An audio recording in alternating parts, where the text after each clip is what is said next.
Studiato, preparato nei minimi dettagli, le immagini della videosorveglianza di Palazzo Ducale mostrano la rapidità del colpo. I ladri, due, si possono vedere in azione, hanno agito in una manciata di secondi. Hanno aperto la teca con un grimaldello in plastica, quasi fosse solo appoggiato, poi hanno preso la spilla di diamanti e gli orecchini del Maharajà, hanno infilato i gioielli in tasca e si sono allontanati con la stessa calma con cui sono entrati.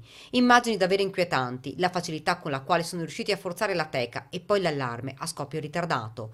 Una certezza c'è, sono dei professionisti. Due, come detto, le persone immortalate, uno con un basco in testa, l'altro con un cappellino a volto scoperto, vestiti con piumini, passeggiano nella saletta all'inizio con quattro altri visitatori. Poi, quando sono soli, si avvicinano alla teca, su una parete laterale. Uno fa il palo, l'altro armeggia, uno due volte alla base della teca, si volta, guarda verso l'uscita e dopo pochi secondi la apre. Gli inquirenti ritengono che al colpo abbiano partecipato anche altre due persone e su questo video stanno indagando gli uomini della questura e la squadra investigativa giunta da Roma. I ladri hanno lasciato pochissime tracce. Molto probabilmente gli Arsène Lupin della Laguna hanno consegnato i gioielli a qualcuno che li attendeva in altre sale, poi si sono allontanati indisturbati. Un furto quasi sicuramente su commissione. Nella stessa teca c'era anche una collana che non è stata toccata.